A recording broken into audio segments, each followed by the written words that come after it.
గద్వాల జిల్లాలో ఓ వృద్ధురాలు తన కుమారుడిపై కలెక్టర్కు ఫిర్యాదు చేసింది. వీవర్స్ కాలనీకి చెందిన శంకరమ్మ తన ఆస్తిని 2 కుమారులు 1 కుమార్తెకు పంచాయతీ సమక్షంలో పంచింది.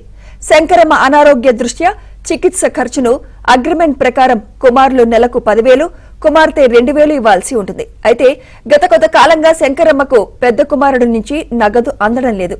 ఎందుకని తల్లి ప్రశ్నించగా కొడుకు బెదిరింపులకు దిగాడు.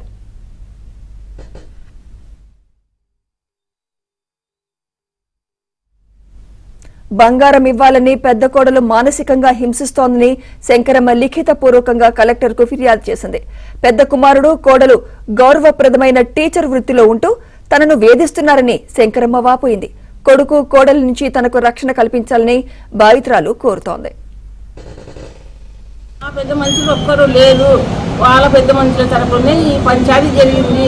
జరిగిన తర్వాత ఇప్పుడు ఏం చేస్తుందంటే, నా ఇంటికి వస్తే చెప్పు తీసుకొని తంతా, నా ఇంటికి రావద్దు, ఎవరి నువ్వు నా ఇంటికి రానికే, నీతో బంగారు ఉంది, నాకు ఆ బంగారు ఇవ్వాలి అంటే ఆ బంగారు ఎక్కడి నుంచి వచ్చింది? బంగారు నేను కష్టపడి బొట్టు తమ్ముని దాపెట్టుకొని ఏదో నా ఆధారం ఉండదని చెప్పి నేను పెట్టినాను. చెప్తే నాకు లేదంటే నీతో మస్తులు ఇవ్వాలి. ఇప్పుడు ఇంటికి వస్తే చెప్పించుకొని కొడతాను పెద్ద కూడా, నా ఇంటికి రాకూడదు, నువ్వు ఇంటికి వస్తే అంతా నేను ఏంటది.